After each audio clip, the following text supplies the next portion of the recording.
আমরা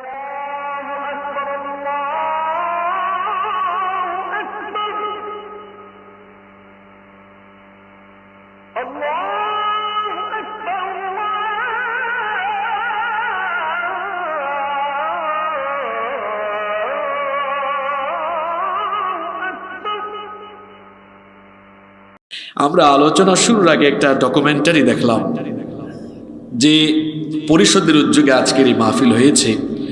এই ডকুমেন্টারি দেখে আমি নিজেও বড় ব্যথিত হয়েছি। আবার এই ডকুমেন্টারি আমাদেরকে একটি বার্তা দিয়েছে।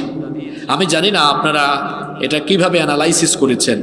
এটা গভীরভাবে যদি আপনি উপলব্ধি করেন তাহলে এই 8-10 মিনিটের ডকুমেন্টারির মেসেজ বা বার্তা হলো জালিমদের পতন অনিবার্য হয়ে যায়।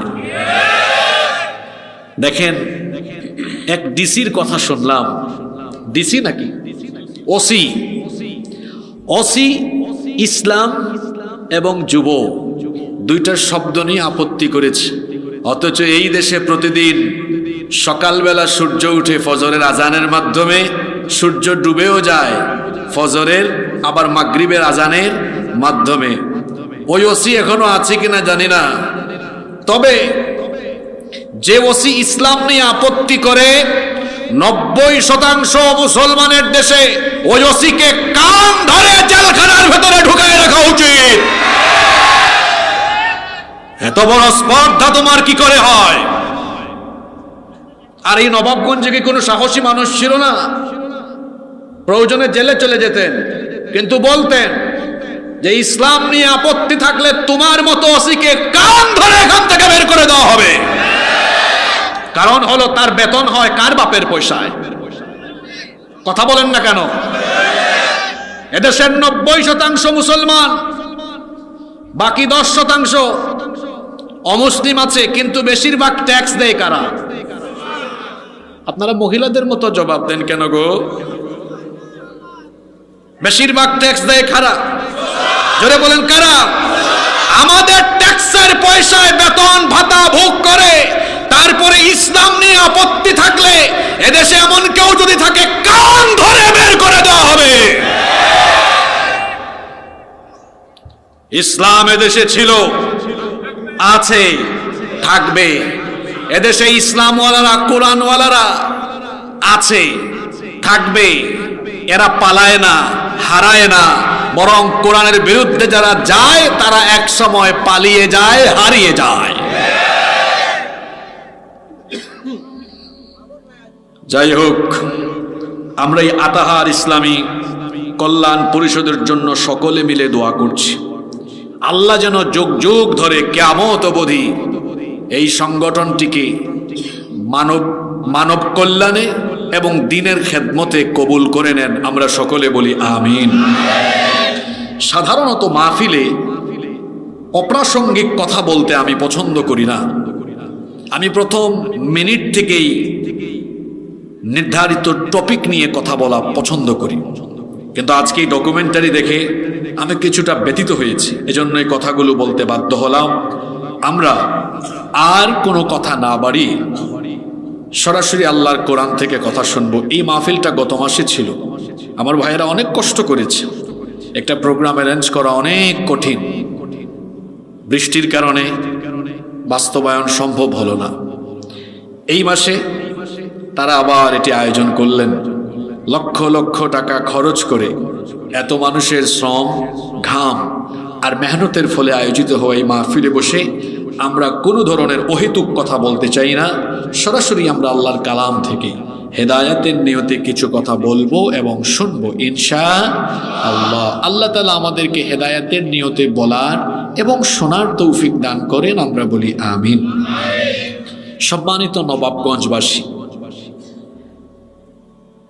আমরা আজকে এমন একটি বিষয় নিয়ে কথা বলবো, এই বিষয়টা যদি আমরা প্রত্যেকেই আমাদের ভেতরে ইনস্টল করতে পারি, ডেভেলপ করতে পারি। জেনজি, এই দুইটা ভাষা বুঝছেন না আপনারা? ইনস্টল আর কি ডেভেলপ করা, তাই না? অর্থাৎ এই বিষয়টা যদি আমরা নিজেদের ভেতরে নিয়ে আমরা যদি এই বিষয়টাকে কন্টিনিউ করতে থাকি তাহলে আমাদের মর্যাদা আল্লাহর কাছে সবার চাইতে বেশি বেড়ে যাবে। এত আস্তে বললেন সুবহানাল্লাহ। আর এই বিষয়টা যদি আমাদের কারো মধ্যে না থাকে তাহলে এই লোকটার এত অধপতন হবে, এই লোকটা এত খারাপ হবে, খারাপ হতে হতে হতে হতে এই লোকটারে দেখে ইবলিসও শরম পাবে, লজ্জা পাবে। আল্লাহ, কেন যে আপনি আমার শয়তান বানাইলেন? এ তো আমার চেয়ে বড় শয়তান, তার কাছে আমার মুরিদ হওয়া দরকার। তাহলে চিন্তা করে দেখেন তো, কোন সেই গুরুত্বপূর্ণ বিষয় যেটা নিজের ভেতরে থাকলে মর্যাদা চলে যায় সবার, বলেন সকলের উপরে, আর এটা না থাকলে পরে এত নিচে চলে যায় যে কার চেয়ে খারাপ। আরে মহিলা প্যান্ডেল আছে নাকি?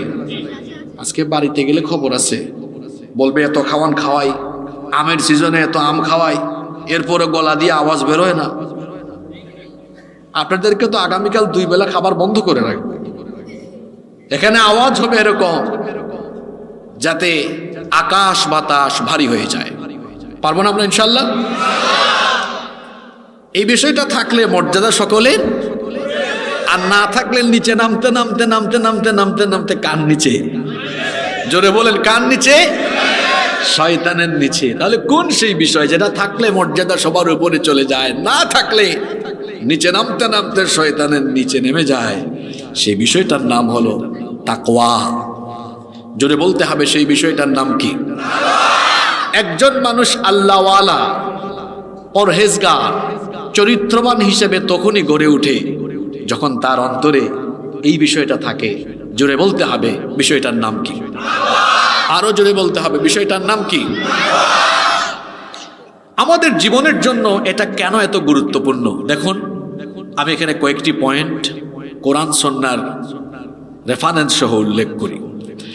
কেন আমাদের জীবনের জন্য এই কোয়ালিটি দরকার, তাকওয়া নামক এই গুণ কেন আমাদের সকলের মধ্যে থাকা দরকার? তার 1 নাম্বার কারণ হলো, যার অন্তরে তাকওয়া নাই, যার অন্তরে তাকওয়া থাকবে না, এই লোকটা কখনো জান্নাতের গন্ধ পাবে না।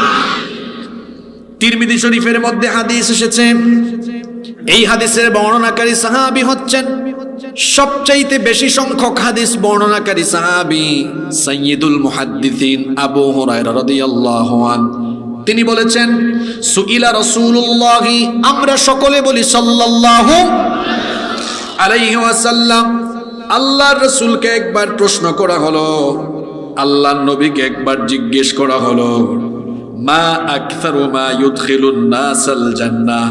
আল্লাহর নবীকে জিজ্ঞেস করা হলো, ওগো আল্লাহর নবী, কোন আমলের কারণে মানুষ সবচাইতে বেশি জান্নাতে ঢুকবে? কোন আমলটা থাকলে পরে মানুষ জান্নাতে সহজে চলে যাবে?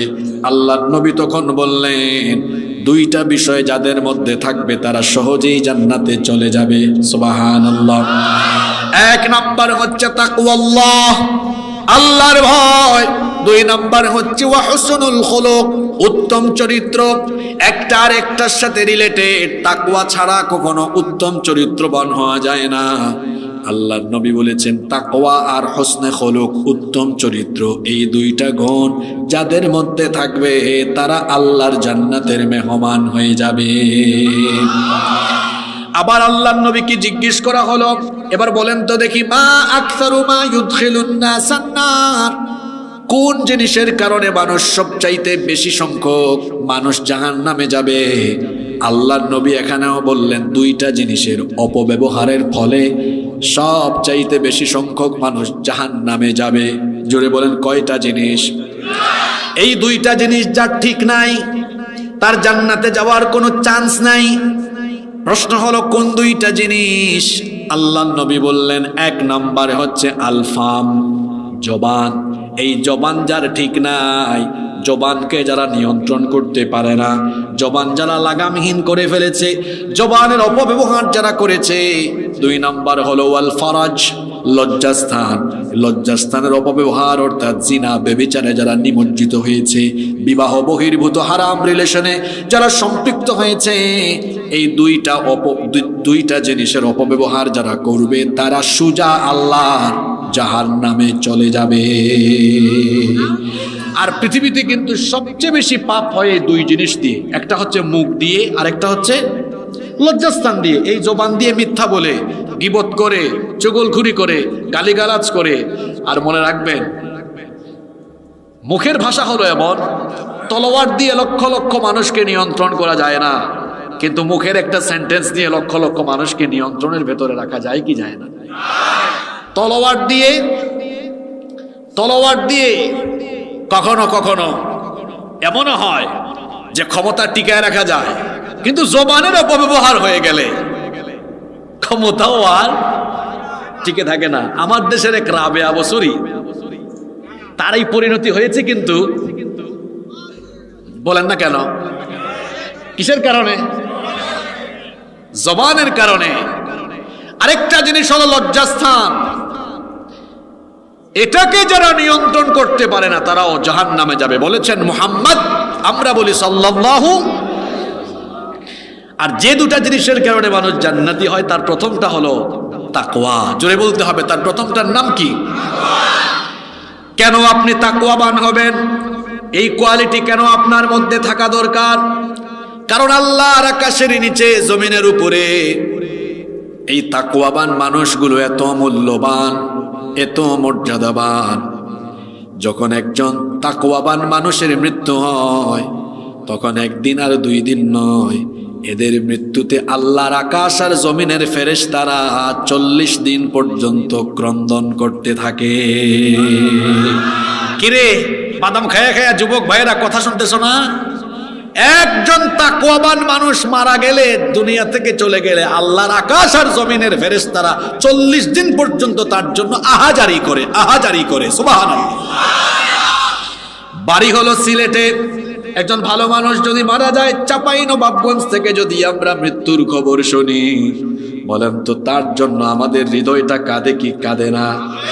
কিন্তু এই দুনিয়া থেকে একজন আর 2 জন নয়, লক্ষ লক্ষ কোটি কোটি কাফের বেঈমান পাপিষ্ঠ যদি বিদায় হয়, এদের জন্য মানুষের হৃদয় কাঁদে না। দেখা যায় ফেসবুকে ইন্না লিল্লাহর পরিবর্তে আরো আলহামদুলিল্লাহ লিখে। বেঈমান নাফরমানদের জন্য যেমন মানুষের দিল কাঁদে না, ঠিক তেমনি ভাবে সেই সকল নাফরমান বেঈমান এরা যদি তাদের গোষ্ঠী শুদ্ধা সমূলে নির্মূল হয়ে যায়, আকাশ জমিনের কেউ তাদের জন্য বিন্দু মাত্র আহাজারি করে না। এই কথাটা রব্বুল আলামিন কোরআনে কারীমের 44 নম্বর সূরাতুদ দুখানের 29 নম্বর আয়াতে এভাবে বলেছেন, ফামা বাকাত আলাইহিমুস সামাউ ওয়াল আরদু ওয়ামা কানু মুনযারিন। এদের জন্য আকাশের কেউ কাঁদে না, জমিনের কেউ কাঁদে না, কারণ এদের কোনো মূল্য আল্লাহর কাছে নাই।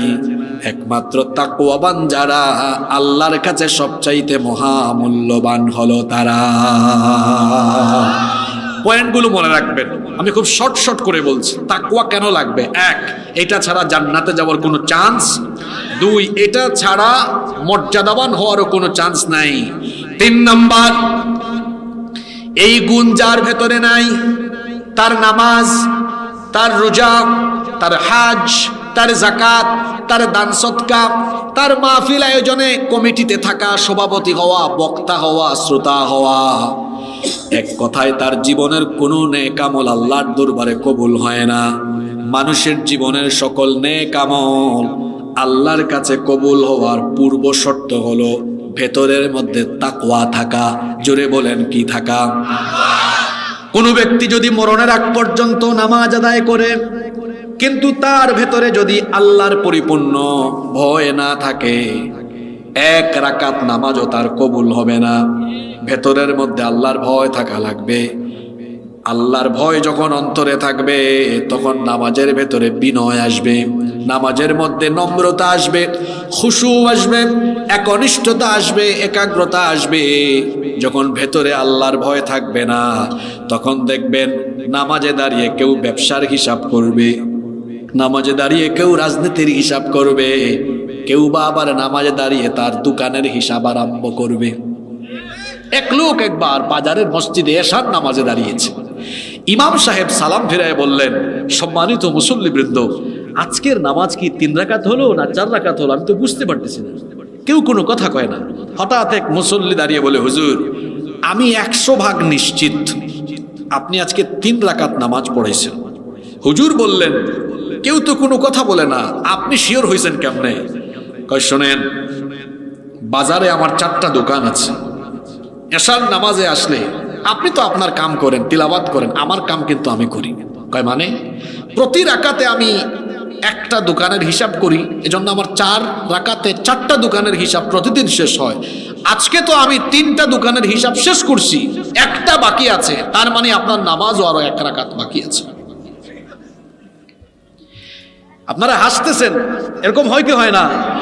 কেউ কেউ নামাজে টাকার হিসাব করে, আবার কোনো মহিলা চিন্তা করে, রান্না যে বসাইলাম স্বাদটা কেমন হলো, রান্নার পরে কোন আইটেম বানানো যায়। নামাজের মধ্যে অন্যরকম চিন্তা ঢুকায় দেয়। এক সাহাবী এসে নবীজিকে একবার বললেন, ওগো আল্লাহর নবী, নামাজে মাঝে মাঝে আমার চিন্তা ভাবনা অন্যদিকে চলে যায়। নবীজি বললেন, এরকম যদি হয়ে যায় তাহলে শোনো, নামাজে যখন দাঁড়াবে তোমার নামাজের মধ্যে মনোযোগ চলে আসবে। একটা আমল শিখায় দেই। আল্লাহর নবী এত সুন্দর একটা আমল শিখালেন। তিনি বললেন, ইদা কুমতা ফি সালাতিকা ফাসাল্লি সালাতাম মুওয়াদ্দা। যখনই তুমি নামাজে দাঁড়াবে মনে করবে এটাই হলো তোমার জীবনের শেষ নামাজ। যদি এটা অন্তরে থাকে তাহলে বলেন তো, কোনদিন কি তার কনসেন্ট্রেশন নামাজের বাহিরে যাবে? কি গো, আওয়াজ কমে গেল কেন? মনোযোগ অন্যদিকে যাবে? কখনোই না। একদিন আল্লাহর নবী মসজিদে ঢুকলেন, ঢুকে দেখলেন এক লোক এরকম দাঁড়িয়ে এরকম খেলাধুলা করছে। আল্লাহর নবী এটা দেখে বললেন, লাউ খাশা কালবাহু লা খাশিআত জাওয়ারিহাহু। এই লোকটার অন্তরে যদি আল্লাহর ভয় থাকতো, নামাজে দাঁড়িয়ে নিয়ে এমন খেলাধুলা করতো না। দেখবেন আপনাদের মসজিদেও এমন পাবেন, কিছু মানুষ আছে নামাজে দাঁড়ালে তাদের কাশির পরিমাণ অটোমেটিক বেড়ে যায়। পিছন থেকে শুধু সিগন্যাল মারে,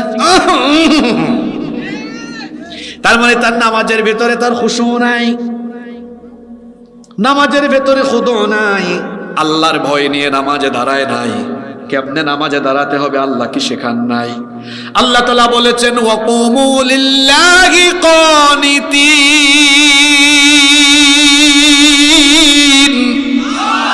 বিনয়ী হয়ে দাঁড়াও, নম্র হয়ে দাঁড়াও, আল্লাহর ভয় নিয়ে দাঁড়াও। তাকওয়া হলো এমন এক গুণের নাম, এটা না থাকলে নামাজও কবুল হয় না।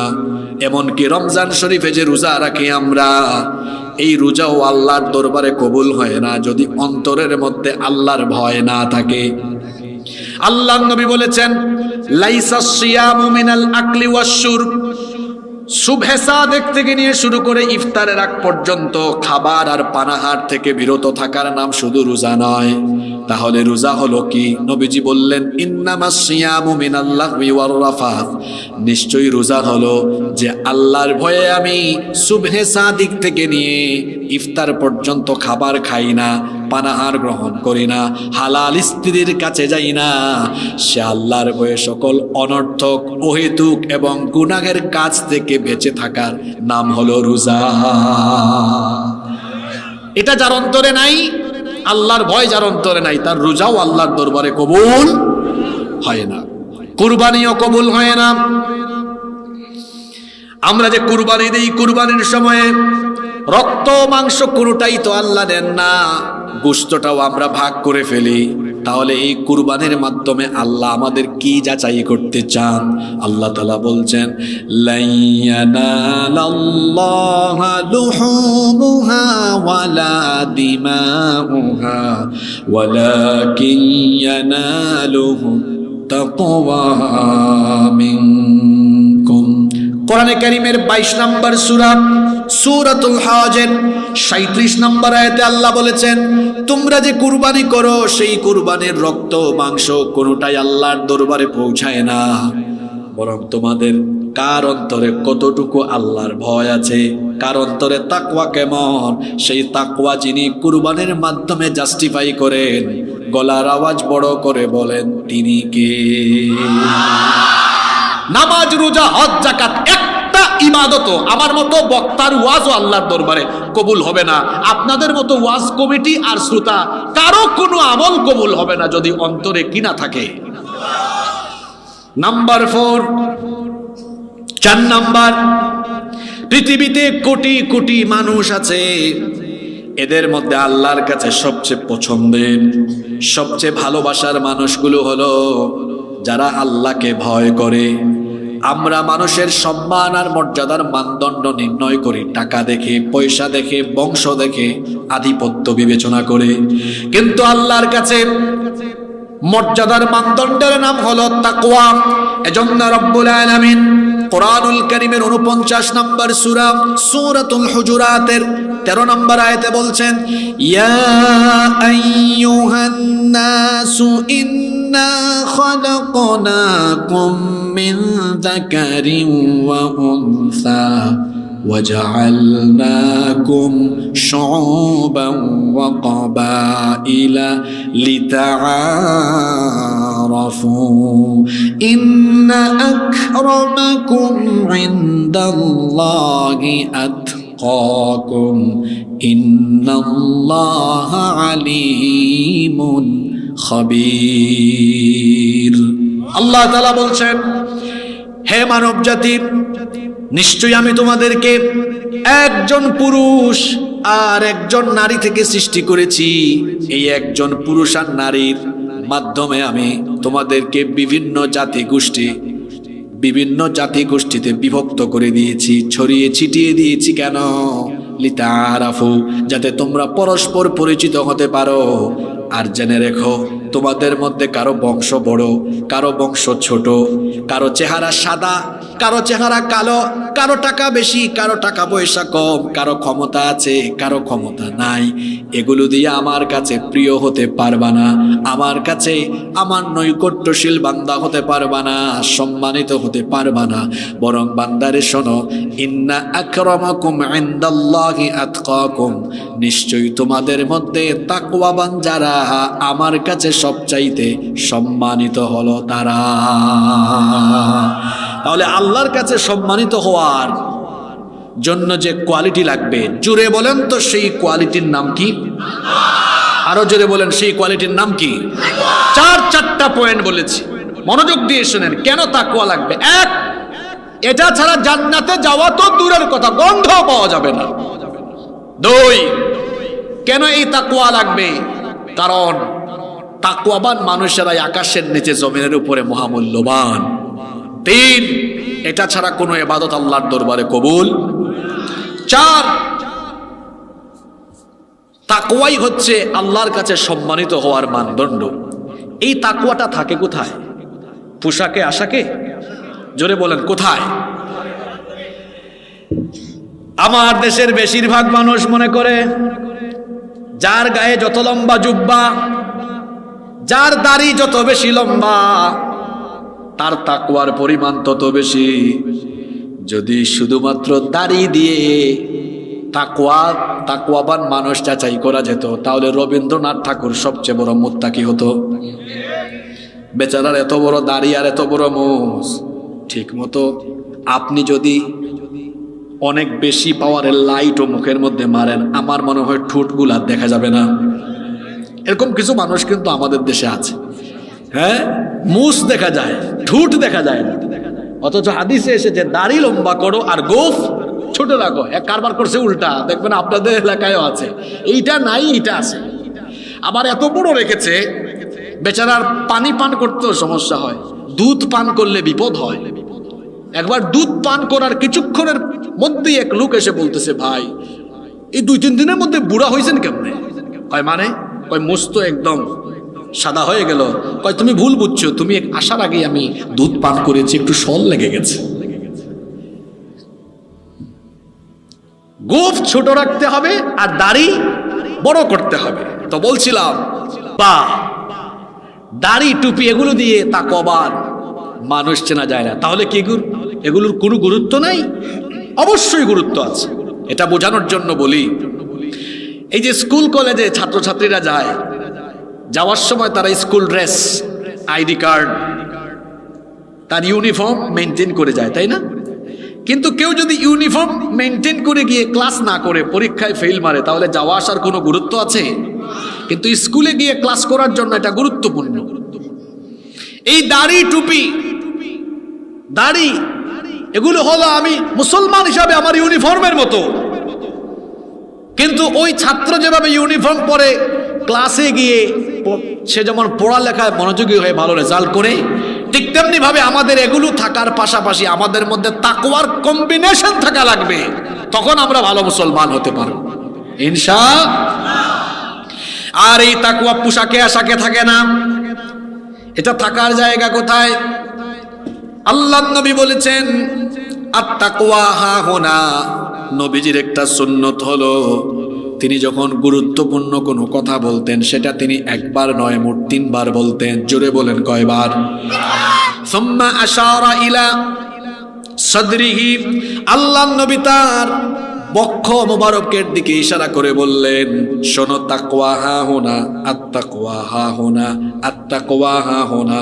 তাকওয়া থাকার জায়গা হলো অন্তরে। বলেন তো তাকওয়া থাকার জায়গা কোথায়? এতক্ষণ ধরে যে তাকওয়া তাকওয়া তাকওয়া তাকওয়া শুনতেছেন, হোয়াটস দ্য মিনিং অফ তাকওয়া? মা মা'না তাকওয়া? তাকওয়া মানে কি? তাকওয়া এই শব্দটা বাংলা না ইংরেজি? কি গো, ঘুমাই গেছেন? বলেন, তাকওয়া শব্দটা বাংলা না ইংরেজি? এটার অনেকগুলো অর্থ আছে। সবচাইতে চমৎকার ব্যাখ্যা দিয়েছেন সাইয়্যিদিনা আলী ইবনে আবি তালিব রাদিয়াল্লাহু আনহু। তিনি বলেছেন তাকওয়া শব্দের অর্থ হলো 4টা। কথা বুঝে থাকলে পুরুষোচিত কণ্ঠে জবাব দিয়ে বলেন। তিনি বলেছেন তাকওয়া শব্দের অর্থ কয়টা? 1 নাম্বার অর্থ হচ্ছে আল খাউফু মিনাল জালিল, মহামহিয়ান আল্লাহকে ভয় করা। আল্লাহকে ভয় করার মানেটা কি? আল্লাহকে ভয় করার মানে হলো অন্তরে সব সময় এই জিনিসটা থাকা যে আমি 24 ঘন্টা যা করি আমার সকল কর্মযোগ্য যিনি দেখেন এবং শুনেন তিনি কে?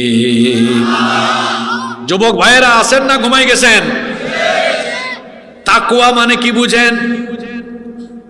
এই যে আমার হাতের মধ্যে যে জিনিস আছে, এই জিনিসটার নাম কি? এটা এমন এক জিনিস, এই যুগে আপনার ঈমানকে তছনছ করে দেওয়ার জন্য এই জিনিসটাই যথেষ্ট। এই জিনিসটা যথেষ্ট।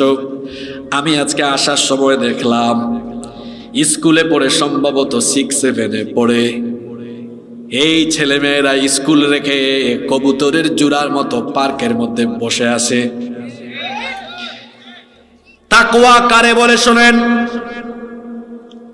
এই যে আমার বাবা আমার মা, তাদেরকে আমি বলে আসলাম আব্বু আম্মু স্কুলে যাচ্ছি, তারপরে 2 কিলোমিটার যাওয়ার পরে আমি তো আগেই বলে রাখছি ওই জায়গায় আইসো, 2 জন মিট করে তারপরে চলে গেলাম কোনো গার্ডেনে, কোনো পার্কে, কোনো সুইমিং পুলে। তারা 2 জন মনে মনে খুশি, একজন আরেকজনকে কই দেখছো কারবার, আমরা যে এখানে আসছি আমাদের বাবাও জানে না, মাও জানে না, স্কুলের কোনো স্যারেরাও জানে না। কিন্তু বলেন তো, দুনিয়ার কেউ না জানলেও 2 জনের ফষ্টি নষ্টির খবর যিনি জানেন তিনি কে? এইটা অন্তরে থাকার নাম হলো। এই যে মোবাইল, যুবকেরা এই মোবাইলে এত পরিমাণ এডিক্টেড হয়েছে, আমার তো মনে হয় 24 ঘন্টার মধ্যে তারা কমপক্ষে 14-15 ঘন্টা খালি মোবাইলেই পড়ে থাকে। এত বেশি মোবাইলের পেছনে তাদের সময় ব্যয় হয়। রাতের বেলা বাসা বাড়িতে তো ওয়াইফাই আছে, দরজাটা সুন্দর করে, আপনারা সিটকারি বলেন না অন্য কিছু বলেন, মিল আছে তাই না আমাদের সাথে?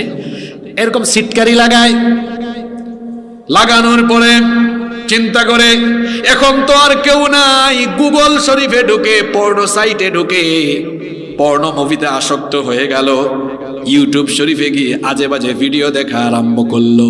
সে মনে মনে চিন্তা করছে, এই যে আমি ইউটিউব শরীফে গুগল শরীফে ঢুকে যা দেখতেছি আমার বাপও জানে না, মাও জানে না, কিন্তু আমার ভাই গো মনে রাখবেন, অন্ধকার এই রুমে, একাকী এই রুমে আপনার এই কর্মযোগ্য যিনি দেখেন এবং শোনেন তিনি কে? এটার নাম আল্লাহর ভয়। এখন দেখবেন অনেকে মোবাইলের মধ্যে এই যে স্ক্রিন প্রোটেক্টর আছে না, এখন আরেক জাতের গ্লাস বের হইছে, প্রাইভেসি গ্লাস, তাই না? মানে আমি এখানে মোবাইল চালাবো, আপনি আমার পাশে, কিন্তু আমি কি দেখতেছি আপনি এটা দেখবেন না। এটা আমার চাচারা না বুঝলেও যুবকরা বুঝছে। কিরে যুবকরা কথা বলো, ঠিক আছে না? Privacy glass. মানুষের থেকে প্রাইভেসিতে থাকা যায়, কিন্তু আল্লাহর কাছে কোনো কিছু গোপন আছে? কারণ আমার আল্লাহর পরিচয় হলো ইন্নাল্লাহা কানা সামিআম বাসীরা, নিশ্চয়ই তিনি সবকিছু শোনেন, সবকিছু দেখেন। আপনি নবাবগঞ্জে বসে রাজশাহীতে কি হচ্ছে মিডিয়া ছাড়া শুনতে পারবেন না, জানতে পারবেন না, কিন্তু বলেন তো আমার আল্লাহ পৃথিবীর সকল কিছু শোনেন কি শোনেন না? মাছওয়ালা একজন নবী আছেন, কোরআনে তাকে বলা হয়েছে সাহিবুল হুত, তাকে কোরআনে বলা হয়েছে যান্নুন, মাছওয়ালা নবী যাকে মাছ গিলে ফেলেছিল। বলেন তো দেখি সেই নবীর নাম কি?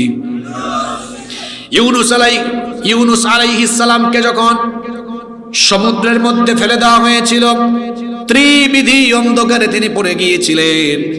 একটা অন্ধকার হলো রাতের অন্ধকার, 2 নাম্বার অন্ধকার হলো সমুদ্রের তলদেশের অন্ধকার, 3 নাম্বার অন্ধকার হলো মাছের পেটের ভেতরের অন্ধকার। ত্রিবিধি অন্ধকারে নিমজ্জিত হয়ে সেখানে তিনি মহান আল্লাহকে একটা ডাক দিলেন। তিনি তখন বললেন, যারা পারেন আমার সাথে পড়েন, লা ইলাহা ইল্লা আনতা সুবহানাকা ইন্নী কুনতু মিনাজ জালিমিন। তুমি ছাড়া কোনো ইলাহ নাই, আমি আমার নিজের উপরে জুলুম করে ফেলেছি। তিনি যেন আল্লাহকে এই কথা বলতে চাইলেন, আল্লাহ আমাকে উদ্ধার করো। আপনারা বলেন তো দেখি, সাগরের তলদেশে মাছের পেটের ভেতর থেকে তিনি যে আওয়াজ করলেন, সাউন্ড করলেন, এই সাউন্ড দুনিয়ার কোনো মানুষ, ফেরেশতা কিংবা অন্য কেউ কি শুনেছে নাকি? কেউ শুনে নাই। কিন্তু আমার আল্লাহ শুনেছেন কিনা? এত আস্তে বললেন, শুনছেন কিনা? শুধু তিনি শুনেন নাই, সঙ্গে সঙ্গে জবাবও দিয়ে দিয়েছেন। ফাস্তাজাবনা লাহু ওয়া নাজ্জাইনাহু মিনাল গাম্মি ওয়া কাযালিকা নুনজিল মুমিনিন। আল্লাহ বললেন, আমি আমার ইউনুসের জবাব দিয়ে দিলাম, তাকে তার বিপদ থেকে বাঁচিয়ে দিলাম।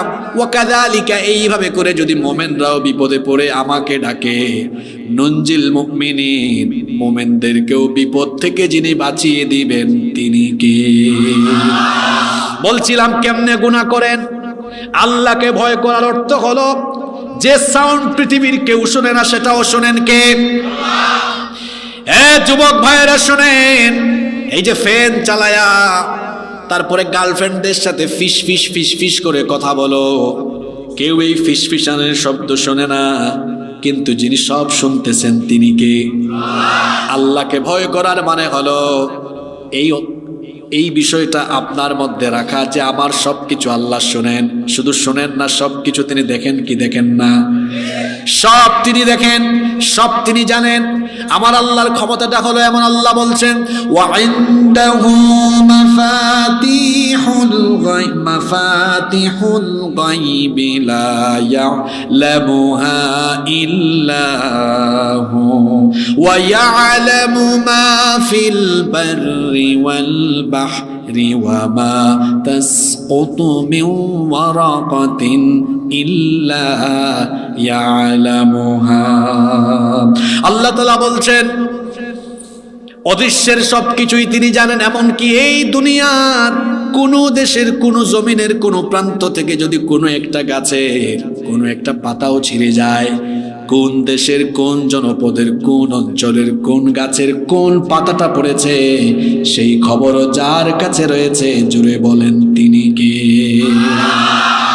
তো যে আল্লাহর কাছে গাছের পাতা পড়ার খবর থাকে, তিনি বুঝি আপনার সকল কর্মযজ্ঞের খবর জানেন কিনা? আরো জুড়ে বলতে হবে, জানেন কি জানেন না? বিশ্বাস করেন, এই একটা ভয়, আল্লাহর ভয়, একটা কোয়ালিটি তাকওয়া, একজন মানুষকে চোর থেকে, ডাকাত থেকে, চরিত্রহীন থেকে আল্লাহর ওলিতে পরিণত করে দিতে পারে। আল্লাহু আকবার। এই গুণটা সব সেক্টরে থাকলে সবকিছু বদলে যাবে। কোন ব্যক্তির মধ্যে থাকলে, কোন ব্যক্তির মধ্যে এটা থাকলে সেই ব্যক্তি আল্লাহর ওলিতে পরিণত হয়ে যাবে। এটা যদি কোন সমাজের শাসকদের মধ্যে থাকে, আল্লাহর কসম, ওই সমাজ, ওই দেশ, ওই রাষ্ট্র উন্নতির উচ্চ শিখরে চলে যাবে। কখন মানুষ দুর্নীতিগ্রস্ত হয়, কখন মানুষ সুদ খায়, কখন মানুষ ঘুষ খায়, যখন তার অন্তর থেকে আল্লাহর ভয় চলে যায় তখনই সে দুর্নীতি করে। যখন তার অন্তর থেকে আখিরাতের জবাবদিহিতার ভয় চলে যায় তখনই সে চুরি আরম্ভ করে, ডাকাতি আরম্ভ করে, দুর্নীতি আরম্ভ করে। আর যতক্ষণ তার দেখে তার অন্তরের মধ্যে আল্লাহর ভয় থাকে ততক্ষণ পর্যন্ত এই লোকটা ভালো পথে চলতে থাকে। শয়তান তারে কখনো বিপথে নিয়ে যেতে পারে না। আমার এই সোনার বাংলাদেশ, এই দেশে সম্পদের কোনো অভাব নাই, শুধু একটা জিনিসের অভাব, সেটা হলো তাকওয়াবান, চরিত্রবান ভালো মানুষের অভাব। ঠিক না বেটি? ভালো মানুষের অভাব। একটা গাড়িতে 20-30 জন প্যাসেঞ্জার উঠেছে, সবাই মাতাল হয়ে গিয়েছে, কিন্তু ড্রাইভার মাতাল না, তার তাল আছে।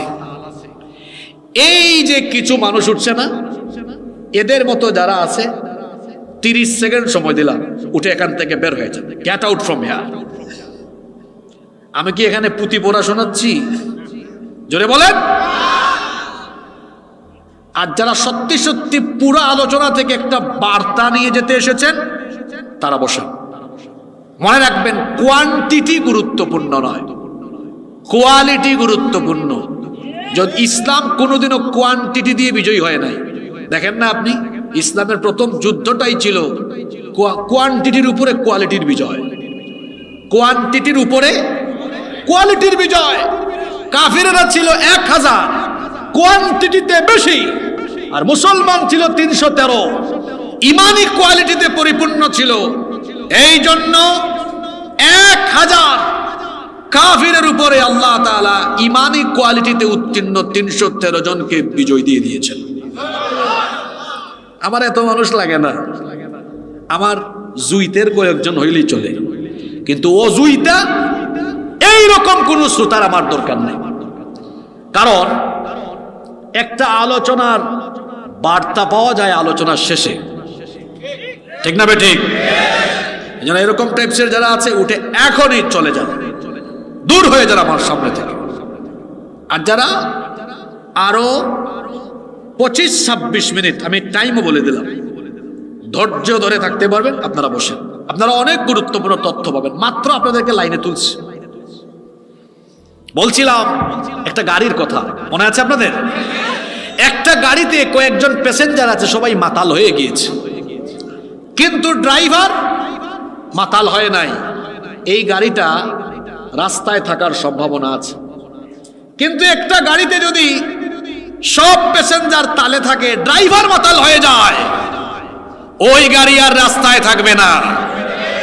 তার মানে গাড়িকে সঠিকভাবে পরিচালনার জন্য যোগ্য ড্রাইভার যেমন দরকার, একটা জাতিকে যারা নেতৃত্ব দেয়, সেই নেতৃত্বের আসরে যারা থাকবে তারা যদি চোর ডাকাত বাটপার হয়, একটা গাড়ির ড্রাইভার মাতাল হয়ে যেমন গাড়ি রাস্তা থেকে খাদে পড়ে, ঠিক তেমনি তাকওয়াবান পরহেজগার লোকেরা জাতির নেতৃত্বে না থাকলে তারাও ধ্বংসের অতল গহ্বরে নিপতিত হয়ে যায়। আমার দেশে দাঁড়ান, আপনারা একসাথে লাইনে তুলে দেই, একবারে মারি দিয়েন পরে। আমার দেশে যে জিনিসটার সবচেয়ে বেশি অভাব সেটা হলো তাকওয়াবান শাসকের অভাব। কি নাই এই দেশে বলেন তো? সম্পদের অভাব আছে। আমার বাড়ি সিলেটে, সেখানে আছে পাথরের মতো বিরাট খনিজ সম্পদ, আছে গ্যাস, কয়লা, চায়ের সম্পদ তো আছে। চা খাইনি আপনারা? না খাইন না? ভুল করছি, আমি কিছু চা পাতা লইয়া আইতাম, আসলাম লইয়া আইতাম কেলা, মানে কিভাবে নিয়ে আসবো? আপনারা তো আমাকে আম পাঠান নাই আগে, গিভ এন্ড টেক হইতো। প্রথমে আমি আম নিতাম, পরে আপনাদেরকে চা পাতা দিতাম। আচ্ছা যাই হোক, যেটা বলছিলাম, কত গেল সিলেটের কথা। এই রাজশাহীতে আসলে, চাপাই আসলে, আরে বাপরে বাপ, আমার আম। আর এদেশের মাটি তো এত উর্বর, আপনি যেটা ফেলবেন সেটা হয়ে যায়। উত্তরবঙ্গে গেলে দেখবেন আলু, ওই যে নওগাঁর দিকে গেলে দেখবেন আলু, শাক সবজি, কোনো কিছুর অভাব নাই। চট্টগ্রামে গেলে দেখবেন সাগরের মাছ আছে, মহেশখালীর পান, চিংড়ির সম্পদ আছে। এদেশে গার্মেন্টস শিল্প এগিয়ে আছে, এদেশে সকল সম্ভাবনা আছে। শুধু এই দেশে একটা জিনিসের অভাব, সেটা হচ্ছে ওই যে এক গাড়ির ড্রাইভার, সে যেমন মাতাল হয়ে গিয়েছিল বলে তার গাড়ি রাস্তা থেকে একদম নদীতে খালে বিলে ফেলে দিয়েছে, ঠিক তেমনি ভাবে আমরা স্বাধীনতা লাভ করার পরেও 54 বছর পর্যন্ত আমরা এই জাতির জন্য চরিত্রবান নেতা ঠিক করতে পারিনি, যার কারণে আমরা সমৃদ্ধির জায়গায় পৌঁছাতে পারিনি। অথচ আল্লাহর নবী এবং সাহাবীরা একটা সমাজকে বদলে দিয়েছেন কিভাবে? এমন এক সমাজ যারা মদ আর নারী ছাড়া কিচ্ছু বুঝতো না, যারা নারীদেরকে রাস্তায় পেলে কি করত? বাজারে যেভাবে সবজি আর মাছ কেনা বেচা হয়, বিবাহ শাদী ছাড়া নারীদেরকে ভোগ করত। নাউজুবিল্লাহি মিন যালিক। যারা মদ আর নারী নিয়ে পড়ে থাকতো, লুটপাট রাহাজানি, যেগুলো ছিল তাদের নিত্য নৈমিত্তিক অভ্যাস, আল্লাহর নবী এই মানুষগুলোকে দ্বীনের সুশীতল ছায়াতলে এনে প্রত্যেকের ভেতরে তাকওয়ার অ্যাপস, তাকওয়ার ওইটা ইনস্টল করায় দিছেন। পরে দেখা গেল যে ছিল ধর্ষণকারী সে হয়ে গেল নারীদের ইজ্জত পাহারাদার, যে ছিল লুটপাটকারী সে হয়ে গেল মানুষের সম্পদের পাহারাদার।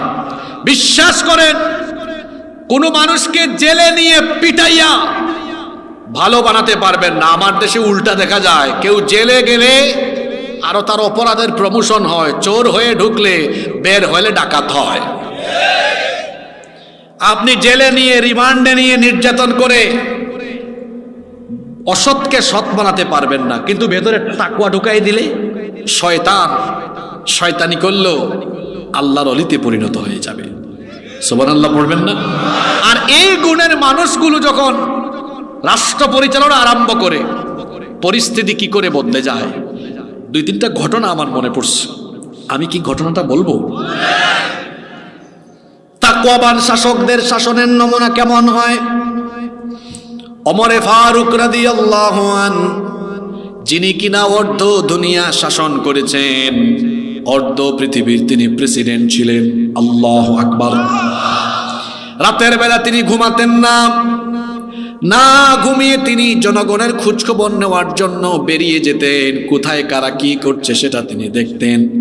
একদিন রাতের বেলা লক্ষ্য করলেন একটা তাঁবুর পাশে একজন মহিলা চুলার মধ্যে কি জানি পাতিলের মধ্যে নাড়াচাড়া করে, আর তার পাশেই তার বাচ্চারা কান্না করে। তিনি কাছে গিয়ে জিজ্ঞেস করলেন, কি ব্যাপারে মা, তোমার বাচ্চারা কাঁদে কেন? তিনি বললেন, আমার বাচ্চারা বড় ক্ষুধার্ত, এরা কয়েকদিন ধরে খাবার খায় না, এজন্য কান্না করছে। ওমরে ফারুক রাদিয়াল্লাহু আনহু বললেন, তো পাতিলের মধ্যে কি রান্না করো, তাড়াতাড়ি খাওয়াও না কেন, তাড়াতাড়ি খাইয়ে বাচ্চাগুলোর কান্না কেন বন্ধ করো না? মহিলা তখন বলল, কি করে খাওয়াবো, পাতিলে তো কোনো খাবার নাই। তিনি বললেন, তাহলে চুলার মধ্যে কি তুমি গরম করো, কি রান্না করো? মহিলা বলল, এই পাতিলের মধ্যে পানি ঢেলে দিয়েছি, পানির মধ্যে পাথর দিয়েছি, নিচে থেকে আগুন জ্বলছে, পাথর নাড়াচাড়া করছে, আমার বাচ্চারা যেন বুঝে কিছু রান্না হচ্ছে।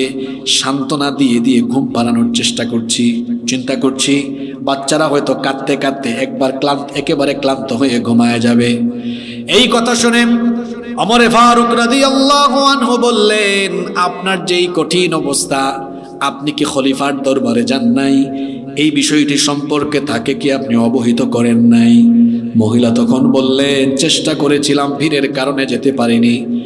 আমার বাচ্চাগুলো কয়েকদিন না খেয়ে আছে, বড় ক্ষুধার্ত, তারা কান্না করছে, তাদের আহাজারিতে আমার কলিজাটা ছটফট ছটফট করছে।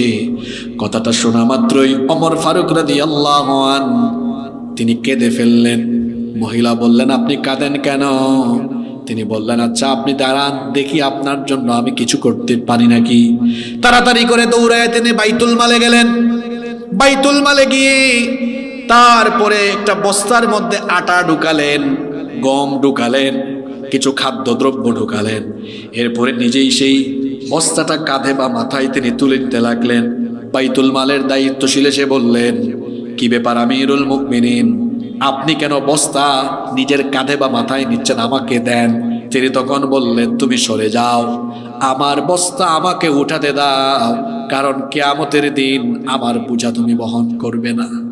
সরে যাও তুমি। যে দৃশ্য দেখে এসেছি, আমার তো মনে হয় কিয়ামতের ময়দানে এর কারণে আমি আসামি হয়ে যেতে পারি। বস্তাটা নিজের কাঁধে নিয়ে ওই মহিলার কাছে তিনি গেলেন। নিজে তিনি আটা গম বের করে দিলেন, নিজেই রুটির খামির বানালেন। মহিলাকে বললেন, তাড়াতাড়ি খাবার প্রস্তুত করো। রুটি প্রস্তুত হলো, খাবার প্রস্তুত হলো, বাচ্চাদেরকে খাওয়ালেন। মহিলা তখন কান্না করছিল। ওমর ফারুক রাদিয়াল্লাহু আনহু বললেন, মাগো তুমি কাঁদো কেন? ওই নারী তখন বললেন, আমি এজন্য কান্না করছি, আহারে যদি আমাদের রাষ্ট্রের খলিফা ওমরের মতো লোক না হয়ে তোমার মতো মানুষ হতো, তাহলে আমাদের ভাগ্য আরো ভালো হয়ে যেত। ওমর রাদিয়াল্লাহু আনহু একটু মুচকি হাসলেন, হেসে বললেন, ঠিক আছে, আগামীকাল তুমি খলিফার দরবারে যেও, দেখবো আমি তোমার জন্য আরো কিছু করতে পারি কিনা। পরের দিন মহিলা খলিফার দরবারে গেল। খলিফার দরবারে গিয়ে দেখে গত রাতে যেই লোকটা আটার বস্তা কাঁধে নিয়ে এসেছে, মাথায় নিয়ে এসেছে, ওই লোকটা খলিফার আসনে আসীন হয়ে আছে। দেখা মাত্রই এই মহিলা আবার থর থর করে কেঁপে উঠল। শুরুতেই সে ক্ষমা চেয়ে নিল, খলিফা কালকে আমার ভুল হয়ে গেছে, আমিরুল মুমিনিন আমাকে আপনি মাফ করে দেন। তিনি তখন বললেন, মা গো, উল্টা ক্ষমা চাইও না, তোমাকে আজকে এই জন্য এখানে ডেকে এনেছি, সবার সামনে তোমার কাছে উল্টা আমি ক্ষমা চাচ্ছি। যখন তোমার খাবারের দরকার ছিল, তোমার প্রয়োজন মতো আমি তোমার কাছে খাবার পৌঁছাতে পারি নাই, এই জন্য তুমি কিয়ামতে ওমরকে আসামি হিসাবে দাঁড় করায়ও না। এটা হলো তাকওয়াবান শাসকদের শাসনের নমুনা। আর যে সমাজে তাকওয়াবান শাসক থাকে না, এরা জনগণের কাছে খাবার পৌঁছাবে দূরের কথা, জনগণের খাবার চুরি করে তার গুদামের ভিতরে ঢুকায়। খাটের নিচে মাঝে মাঝে তেল পাওয়া যায়, টিন পাওয়া যায়, বলেন পাওয়া যায় কি যায় না? আমার আরেকটা ঘটনা মনে পড়ছে, আমি কি বলতাম? অবশ্যই। এই যে এখানে অনেকগুলো ইলেকট্রিক্যাল লাইট, সেই যুগে তো বিদ্যুৎ ছিল না, ইলেকট্রিসিটি ছিল না, মোমবাতির আলো জ্বালিয়ে তারা অফিসিয়াল কাজ করতেন। ওমরে ফারুক রাদিয়াল্লাহু আনহু মোমবাতির আলো জ্বালিয়ে একদিন কাজ করছেন। এমন সময় তার কিছু রিলেটিভ, কিছু আত্মীয় স্বজন দেখা করার জন্য তার কাছে এসে দরজায় নক করলেন। বললেন, আমরা কি ভিতরে আসবো নাকি? তিনি বললেন, না, একটু দরজায় দাঁড়িয়ে থাকো। এদেরকে দরজায় দাঁড় করিয়ে রেখে তার স্বপ্নে থাকা মোমবাতির আগুন তিনি ফু দিয়ে নিভিয়ে দিলেন। তারপরে নতুন আরেকটা মোমবাতিতে আগুন ধরালেন। এরপরে বললেন, এবার তোমরা ভেতরে আসতে পারো। এরা ভেতরে ঢুকেই বলল, আমিরুল মুমিনিন, আপনার সামনেই তো মোমবাতিতে আগুন ধরানো ছিল, নিভিয়ে কেন নতুন করে আরেকটা মোমবাতিতে আগুন ধরালেন? তিনি তখন বললেন, তোমরা আসার আগ পর্যন্ত রাষ্ট্রের টাকায়, জনগণের টাকায় কেনা মোমবাতির আলো জ্বালিয়ে আমি রাষ্ট্রের কল্যাণে অফিসিয়াল কাজ করছিলাম। তোমরা এসেছো আমার সাথে দেখা করতে, তোমরা আমার আত্মীয় স্বজন, সম্ভবত আমার সাথে ব্যক্তিগত কথা বলবে। চিন্তা করে দেখলাম, জনগণের পয়সায় কেনা মোমবাতির আলো জ্বালিয়ে আমি যদি নিজের আত্মীয় স্বজনের সাথে কথাবার্তা বলতে থাকি, তাহলে আমার উপর যে দায়িত্বের আমানত দেওয়া হয়েছে সেটার খেয়ানত হয়ে যাবে, জনগণের সম্পদ নষ্ট হবে, কিয়ামতের ময়দানে আমাকে আসামি হয়ে দাঁড়ানো লাগবে। এই ভয়টা আমার অন্তরে কাজ করার ফলে আমি তোমাদেরকে দরজায় দাঁড় করিয়ে রেখে জনগণের পয়সায় কেনা মোমবাতির আগুন ফু দিয়ে নিবি, আমার নিজের টাকায় কেনা মোমবাতির আলো জ্বালিয়ে তোমাদেরকে ঘরে ডেকে এনেছি। এরকম শাসক, এই শাসনের নমুনা পাওয়া যায় কখন? যখন তাকওয়াবান শাসকেরা সমাজ আর রাষ্ট্রকে নেতৃত্ব দেয়। আমার দেশে, আমার সমাজে এই শূন্যতা আমরা অনুভব করছি। দেখা যায় প্রকৃতপক্ষে সৎ চরিত্রবান মানুষগুলোর পরিবর্তে কুখ্যাত চোর, ডাকাত, সন্ত্রাস, চাঁদাবাজরা নেতৃত্ব দেয় বলে জাতির কল্যাণ হয় না। এই জায়গা থেকে বের হয়ে আসতে হলে এই জাতির ড্রাইভিং সিটে তাকওয়াবান মানুষকে বসাতে হবে। খালি ঠিক বললে হবে না, কাম করে দেখাই দিতে হবে আপনাদেরকে। ইনশাআল্লাহ আমাদের দেশে হবে সেই ছেলে কবে কথায় না বড় হয়ে, কথা বলবো কম, কাম করব বেশি, কাম করব বেশি, কাম করব বেশি বেশি কাম করব। রাজি আছেন তো? কথা কম হবে, কাম হবে বেশি ইনশাআল্লাহ। আল্লাহ সবাইকে কবুল করেন। আপনাদের কষ্ট হয়ে যাচ্ছে নাকি? আমি তাকওয়ার 4টা কথা বলে আজকে শেষ করব। একটা তো বললাম আল্লাহকে কি করা, জোরে বলেন আল্লাহকে কি করা।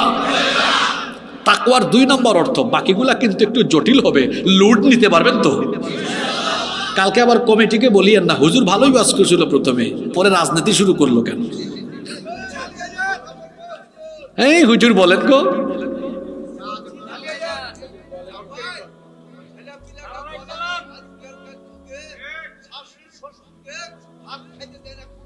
হ্যাঁ হ্যাঁ আসবে সামনে, আপনি বসেন ইনশাআল্লাহ। মাশাআল্লাহ, ঠিক আছে, না ঠিক কথা বলেছে উনি, থাকুক, এটাও আমরা বলবো ইনশাআল্লাহ। নাম্বার 2, আপনারা তো পুরো মজার মানুষ। নাম্বার 2, তাকওয়ার 2 নম্বর অর্থ হলো ওয়াল আমালু বিত-তানজিল।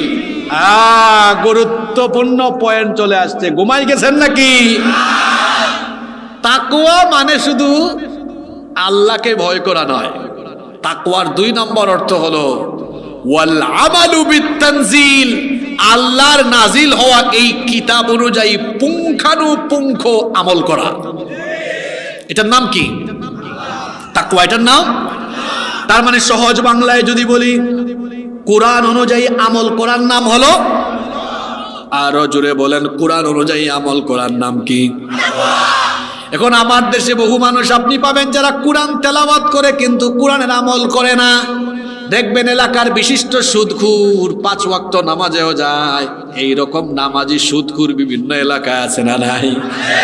নামাজও পড়ে, ফজরের পরে আবার বাড়িতে গিয়া কোরআন খুলে তারপরে পড়তেছে ইয়া আইয়ুহাল্লাযীনা আমানু লা তাকুলুর রিবা আদআফাম মুদাআফা। কি সুন্দর আয়াত! হে ঈমানদারেরা, চক্রবৃদ্ধি হারে সুদ খেও না। তেলাওয়াত করেছে, এমন সময় একজন আসছে, চাচা ওই যে নিছিলাম সুদের টাকাটা, কয় ডিস্টার্ব করিস না, আমি তিলাওয়াতে আছি, পকেটে ঢুকাই দিয়া চলে যা। তেলাওয়াত করে কিসের আয়াত? সুদের আয়াত, আর পকেটে নেই কি? তাহলে কোরআন অনুযায়ী আমল হলো নাকি? আমার দেশে কোরআন তেলাওয়াতকারী বেশি না কোরআন আমল করে এমন মানুষ বেশি? রাগ কইরেন না এখন, বলেন তো আমার দেশে ওয়াজে মানুষ বেশি নাকি মসজিদে নামাজে মানুষ বেশি? দেখছেন কারবার? বলেন তো দেখি, কিয়ামতের দিন প্রথম যে আমলের হিসাব দেওয়া হবে সে আমলের নাম কি? তার মানে আমার চেয়ে তারা ওয়াজ ভালো জানে কিন্তু আমল করে। ওয়াজ হবে কম, আমল হবে, আমল বেশি হওয়া লাগবে। ওয়াজ কম হবে, আমল বেশি হবে। কিন্তু আমাদের হয়ে গেছে উল্টা। তাকওয়া হলো কোরআন অনুযায়ী আমল করা। কোরআন অনুযায়ী আমল করা মানে কি? আগে শোনেন আল্লাহর নবী তিনি কেমন ছিলেন। আমার হাতে এটা হলো প্রিন্টেড কোরআন, যেটা ছাপাখানা থেকে প্রিন্ট হয়ে বের হয়েছে। আর আমার রসুল তিনি নিজে ছিলেন প্র্যাকটিক্যাল কোরআন, জীবন্ত কোরআন। আমাদের মা আম্মা জানা আয়েশা রাদিয়াল্লাহু আনহাকে গিয়ে জিজ্ঞেস করা হলো রসুলের চরিত্র কেমন ছিল। তিনি বলেন, আমি ওয়াজ করে বলা লাগবে না, একটু বাড়িতে চলে যাও, গিয়ে কোরআন পড়া আরম্ভ করো, কারণ কোরআনের প্রতিটা লাইন যেমন আমার নবীর চরিত্র হলো তেমন। এখন আসেন বাকি কথা কি বলবো? আমাদের চরিত্র হলো এমন, কোরআন শরীফে আছে আকিমুস সালাহ, নামাজ কায়েম করো। আমরা নামাজ আদায় করি, মানুষকেও নামাজের দাওয়াত দেই, ঠিক আছে। এরপরে আল্লাহ যে বললেন ওয়াসসারিকু ওয়াসসারিকু ওয়াসসারিকু ওয়াসসারিকাতু ফাকতাউ আইদিয়াহুমা, চোর সে পুরুষ হোক বা নারী হোক, অপরাধ প্রমাণ হলে হাত কেটে দাও। আরো আছে ওয়ামান লাম ইয়াহকুম বিমা আনজালাল্লাহ ফাউলাইকা হুমুল কাফিরুন ফাউলাইকা হুমুয যালিমুন ফাউলাইকা হুমুল ফাসিকুন।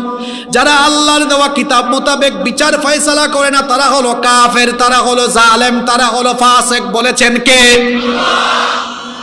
এখন দেখা যায় কোরআন তেলাওয়াত করে নামাজ আদায় করে, কিন্তু কোরআন দিয়ে বিচার ফয়সালা করে যারা কোরআন দিয়ে বিচার ফয়সালা করে না, আল্লাহ বলেছেন তারা ঈমানদার হতে পারে।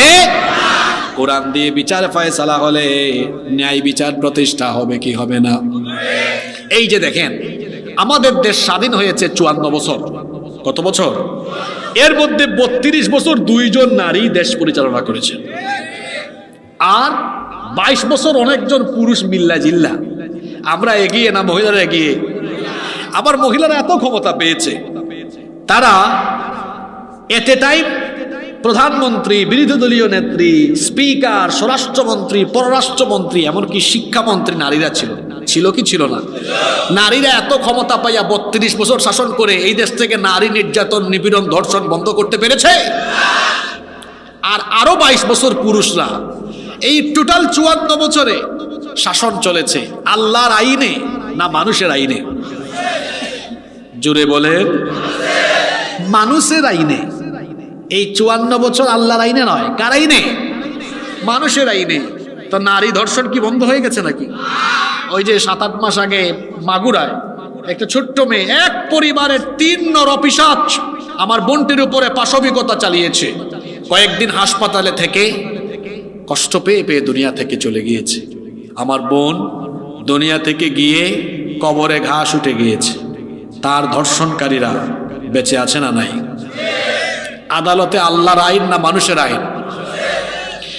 এ কেমন আইন যে আইন থাকার ফলে আমার বোন ধর্ষিতা হয়ে কবরে চলে যায়, আর ধর্ষক মাসের পর মাস বেঁচে থাকে? যে আইন থাকলে ধর্ষিতা কবরে যায় আর ধর্ষক বেঁচে থাকে, সে আইনের মুখে আমরা লাথি মারি। এর বিপরীতে যদি আল্লাহর আইনটা হতো, তাহলে কোরআনে ধর্ষকের শাস্তি কি? না না, এটা ভুল বলেছেন। শুধু মৃত্যুদণ্ড না, এখানে কি মাহফিল লাইভ হচ্ছে নাকি? এই মাহফিল যেমন লাইভ হয়, মৃত্যুদণ্ড হবে লাইভ। লাইভ মৃত্যুদণ্ড। কি মৃত্যুদণ্ড?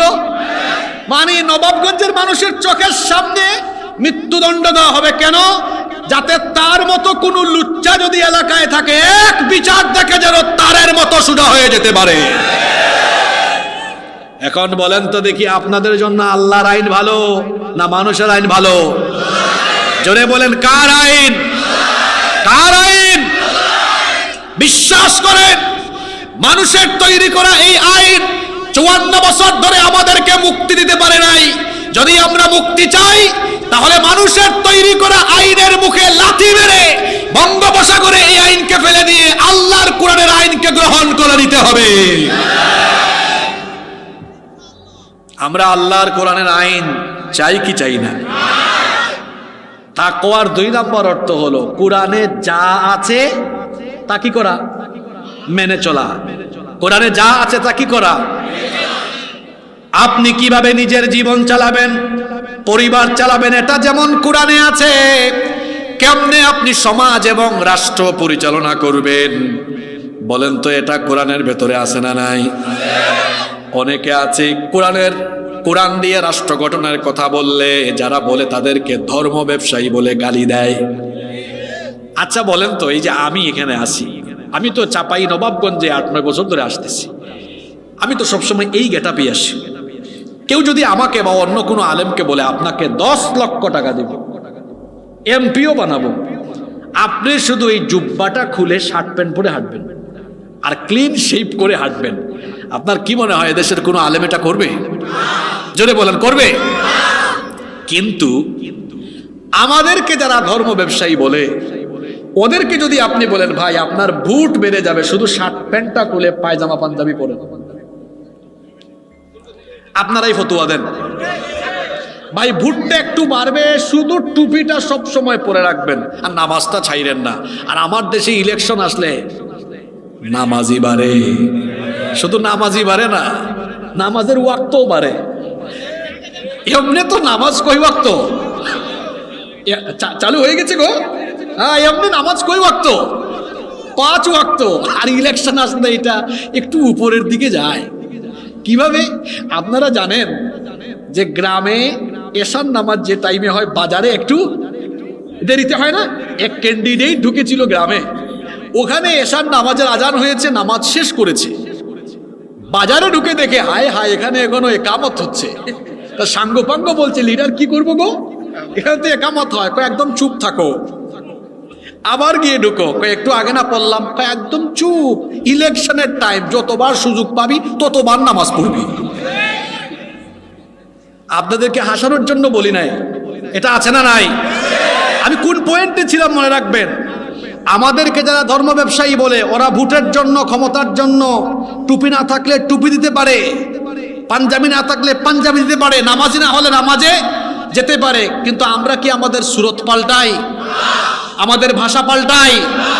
তাহলে আমাদেরকে যারা ধর্ম ব্যবসায়ী বলে, আমাদেরকে যারা ধর্ম ব্যবসায়ী বলে, যারা নিজেরা আবার ভোটের এবং ক্ষমতার আশায়, ক্ষমতার নেশায় সুরত পাল্টায়, বেশভূষা পাল্টায়, এরাই হলো প্রকৃত ধর্ম ব্যবসায়ী। আলেমরা ধর্ম ব্যবসায়ী নয়।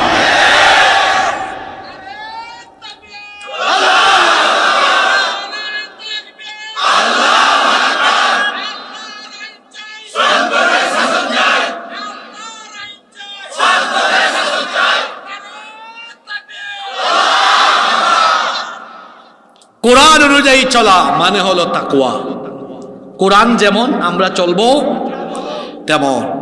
আল্লাহর নবী 10 বছর কোরআন দিয়ে রাষ্ট্র পরিচালনা করেছে। এখন অনেকে বলে ইসলামে নাকি রাজনীতি নাই। কি নাই? ইসলামে নাকি রাজনীতি? তাইলে আল্লাহর নবী 10 বছর রাষ্ট্র চালাইছে কি দিয়ে? জোরে বলেন, কি দিয়ে? এক মুখে কয় কথা, একবার বলে ইসলামে রাজনীতি নাই, আরেকবার বক্তব্য বলে আমরা মদিনার ইসলাম চাই। তো মদিনার ইসলামে কি ক্লিন শেভ আছে নাকি? কথা বলেন না কেন? মদিনার ইসলামে কি মানুষের আইন আছে নাকি? মদিনার ইসলামে কার আইন? জোরে বলতে হবে, মদিনার ইসলামে কার আইন? এখন ফতোয়াটা আপনারাই দেন, আমি কিছু বলবো না। যে মুখে বলে একটা করে আরেকটা, তার নাম কি? মুখে বলে একটা করে আরেকটা, তার নাম কি? সবচেয়ে বেশি খারাপ কারা? নমরুদ, ফেরাউন জাহান্নামের উপরের তলায় থাকবে, আর মুনাফিক কোথায় থাকবে? মুনাফিকিতে আমরা লিপ্ত হব না। আমি তরুণ যুবক ভাইদেরকে বলছি, কারণ এই তারুণ্য হলো আগামীর বাংলাদেশ। এই বাংলাদেশকে আপনারাই বিনির্মাণ করতে হবে। ভালো করে শোনেন, একটা জাতির যুবক এবং তরুণরা যখন পথভ্রষ্ট হয়, সেই জাতি তখন সমৃদ্ধি থেকে পিছিয়ে যায়। আপনাদেরকে অনেকে টার্গেট করে। ভালো করে শোনেন, আমিও তো আপনার মতো যুবক। কেউ যদি আমাকে আব্বা ডাকে, তাও সে তার সামনে পিছনে আমারে ঘোরাতে পারবে না, আমাকে ইউজ করতে পারবে না। এই যে আমি কথা বলছি, ঘামাচ্ছি, আমার শরীরের প্রতি ফুটা ঘাম, এটা আমি কারো চামচামিতে দিতে পারবো না। অনেক যুবকদেরকে এই সমাজের কিছু মানুষ তার স্বার্থ সিদ্ধির জন্য হয় টাকা পয়সা, নইলে অন্য কোনো লোভনীয় প্রস্তাব দিয়ে তার সামনে পিছনে তার স্বার্থ সিদ্ধির জন্য যুবকদেরকে সামনে পিছনে রেখে ইউজ করে, ব্যবহার করে। আমি আমার যুবক ভাইদেরকে বলতে চাই, আপনার শরীরের এই তারুণ্য, যৌবন, শক্তি, সামর্থ্য দিয়েছেন কে? আরো জোরে বলেন কে? Keep in your mind, youth is not a gift given by your leader. যৌবন আপনার নেতার দেওয়া গিফট নয়, যে আপনি আপনার তারুণ্য, যৌবন, ঘাম, শ্রম, শক্তি, সামর্থ্য এটা কারো চামচামি করার জন্য আল্লাহ দেন নাই। যদি আপনার তারুণ্য, যৌবন, ঘাম, শ্রম, রক্ত, জীবন এটা দিতেই হয়, তাহলে এটা কেবলমাত্র আল্লাহর জমিনে আল্লাহর দ্বীন কায়েমের জন্য উৎসর্গ করতে হবে। কারো চামচামিতে এটা উৎসর্গ করা যাবে। যুবক ভাইরা হাসিও না, তোমার কি বলছি বুঝছো? ইউ হ্যাভ টু পার্সোনালিটি, তোমার ব্যক্তিত্ব থাকা দরকার। তুমি চামচার মতো ঘুরাঘুরি করো কেন? তুমি কি চামচা যে তুমি মানুষের চামচামি করো? তুমি চামচা নও। ভালো করে শুনে রাখো, পৃথিবীতে আল্লাহ তোমাকে কারো চামচামি করতে পাঠান নাই। যদি তোমাকে তোমার এই তারুণ্য, যৌবনের শক্তি, সামর্থ্য কোথাও দিতেই হয়, তাহলে সেটা কোরআনের মিছিলে আর কোরআনের রাজ কায়েমের জন্য দিতে হবে। এর বাহিরে যাওয়ার কোনো সুযোগ। যুবক ভাইয়েরা রাজি আছেন তো? কারা কারা রাজি আছেন? দু হাত তুলে আল্লাহকে দেখান।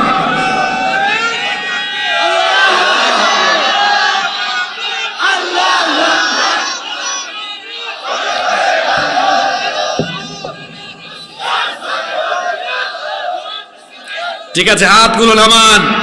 কামরুজ্জামান ভাই, আপনার দেখে রাখিয়েন, এটা কিন্তু ওয়াদা করছে, ছবিও উঠে গেছে। আমরা কারো চামচামি করব না ইনশাআল্লাহ।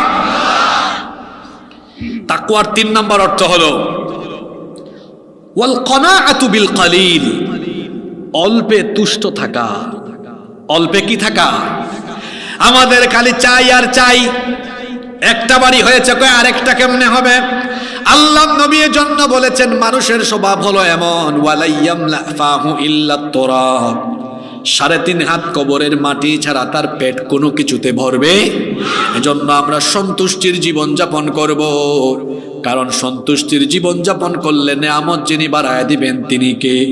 লা ইন শাকারতুম লা আযীদান্নাকুম ওয়া লা ইন কাফারতুম ইন্না আযাবি লাশাদীদ। যদি তোমরা কৃতজ্ঞ বান্দা হও, তোমাদেরকে নেয়ামত আরো যিনি বাড়িয়ে দিবেন, জোরে বলেন তিনি কে? অকৃতজ্ঞ হলে আল্লাহ শাস্তি দিয়ে দিবেন। এজন্য আল্লাহর কাছে আমরা ফরিয়াদ করছি, আল্লাহ আমাদেরকে তোমার শুকরগুজার বান্দায় পরিণত করে দাও, বলেন আমিন। তাকওয়ার 4 নাম্বার অর্থ হলো ওয়াল ইস্তিআদাদু লিয়াউমির রাহিল, মৃত্যু পরবর্তী জীবনের জন্য প্রস্তুত থাকা। আবারও আমি যুবক ভাইদের দৃষ্টি আকর্ষণ করছি, এই একটা জিনিস কি করে মানুষকে সৎ পথে থাকতে সহায়তা করে শোনেন। মৃত্যু হলো এমন একটা বিষয়, পেছন থেকে এটা আমাদেরকে সব সময় তাড়া করছে। কখন যে কার মৃত্যু চলে আসে আমরা জানি না। এই প্যান্ডেলে বসে আছি, আমরা জানি না বাড়ি ফিরতে পারবো কিনা। এই মাহফিলে সর্বশেষ যখন মাহফিলটা হয়েছিল, সেই মাহফিলে অনেকে ছিল যারা আজকে মাহফিলে নাই। কার হায়াত যে কখন ফুরিয়ে যায় এটা আমরা জানি না। তাকওয়ার মানে হলো সব সময় মরণের চিন্তা মাথায় রাখা। এই যে রাতের বেলা মোবাইলে আপনি আজে বাজে জিনিস দেখছেন, মাথায় যদি এই জিনিসটা আসে, হায় রে হায়, এখনই আমার মরণ হয়ে যেতে পারে। এই যে অনেক যুবকেরা নাপাক শরীরে ঘুমিয়ে যায়, নাপাক থাকে, নাপাক। খবরদার এই হাদিসটা শুনেন। গান শুনতে শুনতে, আজে বাজে ভিডিও দেখতে দেখতে নাপাক হয়ে ঘুমিয়ে যায়। আল্লাহর নবী বলেছেন, ইউবাসু কুল্লু আবদিন আলা মা মাতা আলাইহি, মানুষ যে অবস্থায় মারা যায় ওই অবস্থায় হাসরের ময়দানে তারে উঠাবেন কে? নাপাক হয়ে মারা গেলে হাসর হবে নাপাকদের সাথে, মুমিন হয়ে মারা গেলে হাসর হবে মুমিনের সাথে। ও আমার ভাইয়েরা, এজন্য মরণের কথা মাথায় সব সময় রাখতে হবে। 4টা অর্থ তো বললাম। এখন আমি আরেকটা উদাহরণ দেই, আমার মনে হয় এই উদাহরণটা তাকওয়ার জন্য যথেষ্ট। আপনাদের এলাকায় খাল বিল আছে না নাই? খালে বিলে একটা মাছ পাওয়া যায়, দেখবেন যে মাছটা কাদার ভিতরে থাকে। আমরা তো বাইম মাছ বলি, আপনারা কি বলেন? গুচি মাছ। আরে দারুণ, কি সুন্দর ভাষা আপনাদের। গুচি মাছ কোনটা আবার? আমরা যেমন ভাই, ও আচ্ছা গুচি, আমরা এটাকে সিলেট বলি গুত্তুম মাছ। আমি চিনছি, আমি নিজে ছোটবেলায় কামরুজ্জামান ভাই ওই যে ঠেলা জাল দিয়ে, ঠেলা জাল চিনেন? আপনাদের এলাকায় আছে নাকি? ওই যে 3টা বাঁশ দিয়ে ঠেলাইয়া তারপরে মাছ মারে। আমি নিজে ছোটবেলায় ঠেলাইয়া গুচি মাছ মানে গুত্তুম মাছ ধরেছি। এই গুচি মাছ বাইম মাছ দুটোই থাকে কোথায়? কিন্তু আশ্চর্য ব্যাপার হলো, এইটার কাদা থেকে টেনে বের করে, খলই না খালই বলেন, খলইয়ের মধ্যে রাখলে দেখা যায় এর মধ্যে কোনো কি নাই। জোরে বলেন, কাদা আছে? মনে রাখবেন, তাকওয়ার কথা মাথায় আসলেই মনে করবেন আমারে বাইম মাছ হয়ে যেতে হবে। কি হয়ে যেতে হবে? আচ্ছা বলেন তো, এমন এক জামানায় আমরা বসবাস করি, সামনে পিছনে ডানে বামে উপরে নিচে গুনাহ কম না বেশি? জোরে বলেন, কম না বেশি? অনেক বেশি। বাইম মাছ, গুচি মাছ কাদায় থাকলেও মাছ শিকারী তাকে বের করে যখন আনে, এই মাছকে যেমন চকচকে পরিষ্কার দেখা যায়, আমার আপনার মৃত্যু হওয়ার আগ পর্যন্ত গুনাহে পরিপূর্ণ সমাজে এমন ভাবে আল্লাহকে ভয় করে চলবো, যেদিন মালাকুল মউত এসে আমার শরীর থেকে রুহটা বের করবে, সেও যেন দেখে গুনাহের সাগরে বসবাস করা এই লোকটাও ছিল বড় ঝকঝকে পরিষ্কার। এরকম জীবন যাপন করা যাবে কি যাবে না? এরকম কেমনে চলতে হয় যুবক ভাইরা শোনো। রাস্তায় বের হয়েছ, সুন্দরী ললনা জরিনা সকিনা নুপুর পায়ে দিয়ে, নুপুরের রিনিঝিনি শব্দ দিয়ে হেঁটে যায়। আবার কখনো কখনো চুল এলোমেলো করে ওড়না বাড়ি দিয়ে হালকা পাতলা সুবাস ছড়িয়ে হেঁটে যায়। যদি তোমার চোখের সামনে এটা পড়েও যায়, সঙ্গে সঙ্গে মনে মনে বলে ফেলবে, যেই আমার সামনে থাকুক না কেন, আমার আল্লাহ তো আমাকে বলেছেন সূরা নূরে, কুল্লিল মুমিনিনা ইয়াগুদ্দু মিন আবসারিহিম, মুমিন পুরুষরা যেন তাদের চক্ষুকে পরনারী থেকে নিম্নগামী রাখে। আমি আমার চক্ষুকে নিম্নগামী করে রাখবো, তাকাবো না, এটার নাম তাকওয়া। রাস্তাঘাটে অশ্লীল বিজ্ঞাপন দেখলাম, বিলবোর্ড দেখলাম, ফেস্টুন দেখলাম, আমি তাকাবো না। আমার সামনে পিছনে ডানে বামে গুনাহ থাকবে, কিন্তু কোনো গুনাহ আমাকে গ্রাস করতে পারবে। এইরকম যদি কেউ থাকে আল্লাহকে ভয় করে, কোনো উলঙ্গ দেশে বাস করলেও সে নষ্ট হবে না। আল্লামা ইকবালের নাম শুনেছেন আপনারা? আল্লামা ইকবালের নাম শুনেছেন? বিশ্ববিখ্যাত কবি আল্লামা ইকবাল। তিনি পড়াশোনা করেছেন পাশ্চাত্যে, যারা উলঙ্গ চলাফেরা করে, যেই দেশে জিনা ব্যভিচার অনেক বেশি। তাকে একবার প্রশ্ন করা হলো, আপনি নবীজির শানে এত এত কবিতা লিখলেন, ইসলামের পক্ষে আপনার এত লেখনী, আল্লামা ইকবালের ছবি দেখছেন আপনারা? কেউ দেখেন নাই? দেখেছেন? মুখের অবস্থা কেমন? দাড়িও নাই।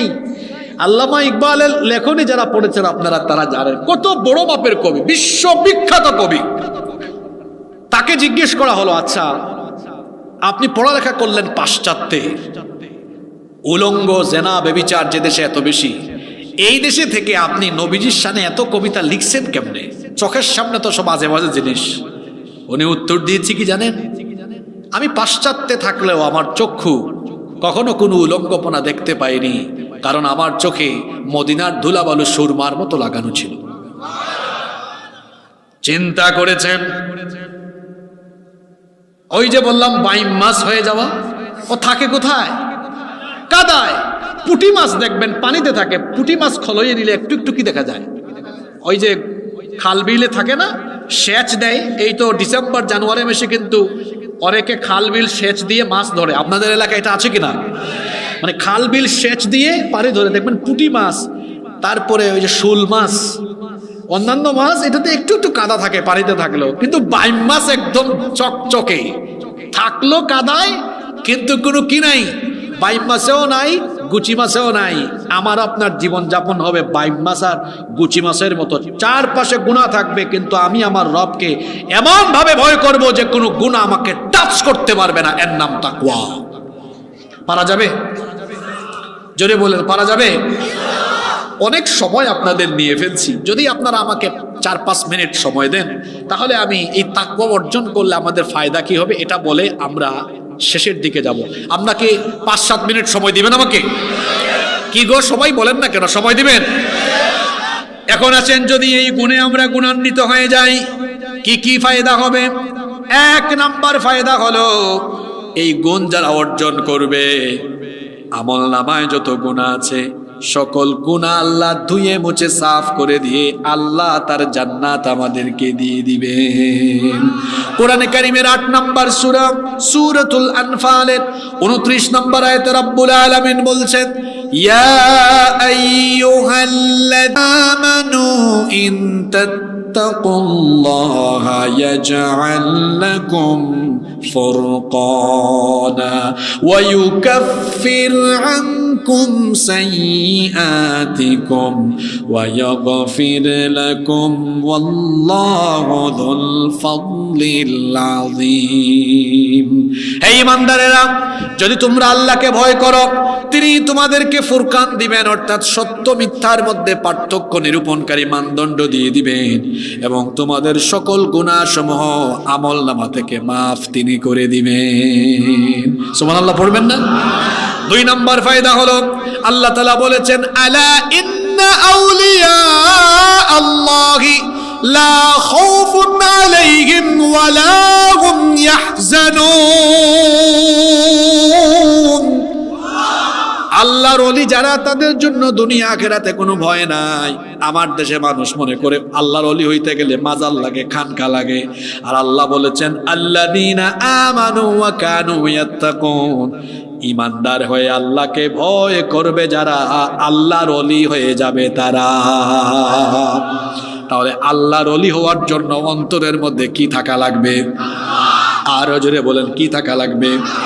3 নম্বর, তাকওয়াবান হবে যারা, আল্লাহ তাদের ব্যাপারে ওয়াদা করে বলেছেন, মাসালুল জান্নাতিল্লাতী ওয়িদাল মুত্তাকুন। মুত্তাকিদের জন্য জান্নাতের ওয়াদা করা হয়েছে। 4 নম্বর হলো, যারা তাকওয়ার পথ অবলম্বন করবে এদের জীবনে যত বিপদ আপদ আছে সকল বিপদ আপদ দূর করে দিয়ে তার নিরাপত্তার দায়িত্ব যিনি নিয়ে নিবেন তিনি কে? এজন্য কোরআনে কারীমের 65 নম্বর সূরা সূরাতুত তালাকের 2 নম্বর আয়াতে আল্লাহ বলছেন, ওয়া মান ইয়াত্তাকিল্লাহা ইয়াজআল লাহু মাখরাজা। আর যারা আল্লাহকে ভয় করে আল্লাহ তাদের সকল বিপদ আপদ দূর করে দেন। 5 নম্বর হলো, যারা আল্লাহকে ভয় করে আল্লাহ তাদেরকে ধারণাতীত কল্পনাতীত জায়গা থেকে রিজিকের ব্যবস্থা করে দিবেন। ওয়া মিন হাইথু রাযাকাহু লা ইয়াহতাসিবু ওয়া মান ইয়াতাওয়াক্কাল আলাল্লাহি ফাহুয়া হাসবুহু ইন্নাল্লাহা বালিগু আমরিহি قد جعل الله لكل شيء قدرا। আল্লাহ বলছেন, যারা আল্লাহকে ভয় করে চলবে তাদের রিজিকের ব্যবস্থা কল্পনাতীত জায়গা থেকে যিনি করে দিবেন। জোরে বলেন তো তিনি কে? যে গুণটা থাকলে পড়ে দুনিয়া এবং আখিরাতে সফল হওয়া যায়, সেই গুণটার নাম কি? যাদের হৃদয়ে আছে আল্লাহর ভয় তারা কবু পথ ভুলে যায় না। আল্লাহর প্রেম ছাড়াই দুনিয়ায় কারো কাছে কোনো কিছু চায় না, কারো কাছে কোনো কিছু চায় না। রাতের আধারে যারা সিজদাতে রয়, দু চোখের শ্রুতে নদী যেন বয়। ছলনার হাত ছানি যত আসুক, পেছনে ফিরেও তাকায় না, পেছনে ফিরেও তাকায় না। যাদের হৃদয়ে আছে আল্লাহর ভয়, তারা কবু পথ ভুলে যায় না। আল্লাহর প্রেম ছাড়াই দুনিয়ায় কারো কাছে কোনো কিছু চায় না। আচ্ছা, যে নারীর অন্তরে আল্লাহর ভয় আছে, ওই নারী কি বেপরদা ঘর থেকে বের হতে পারে? যার অন্তরে আল্লাহর ভয় আছে, সে কি কখনো তার আব্বা আম্মাকে কষ্ট দিতে পারে? যার অন্তরে আল্লাহর ভয় আছে, সে কি কখনো সুদ ঘুষ বা হারাম পথে উপার্জন করতে পারে? যার অন্তরে আল্লাহর ভয় আছে, সে কি কখনো অন্যায় করতে পারে? যার অন্তরে আল্লাহর ভয় আছে, সে কি কখনো কোনো পাপের সাথে সম্পর্ক রাখতে পারে? আমাদের অন্তরে রাখবো কার ভয়? কুয়াশাচ্ছন্ন রাতে, তমসাচ্ছন্ন নিকষ অন্ধকারে আমরা যা করি, আমরা যা বলি, সব জিনিস শুনেন এবং দেখেন তিনি কে। আসুন এই ভয়টা অন্তরে নিয়ে যাই। এই ভয়টা যদি অন্তরে থাকে, বিশ্বাস করেন আপনি আল্লাহর ওলি হয়ে যাবেন, আর কোনো ওয়াজি লাগবে না। যার অন্তরে আল্লাহর ভয় আছে, এই লোক কি নামাজ ছাড়ে? জোরে বলেন, এই লোক নামাজ ছাড়ে? কারণ ও তো জানে আমি আল্লাহর সামনে দাঁড়ালেই প্রথম হিসাবটা কিসের। এজন্য আসুন তাকওয়ার গুণে গুণান্বিত হই।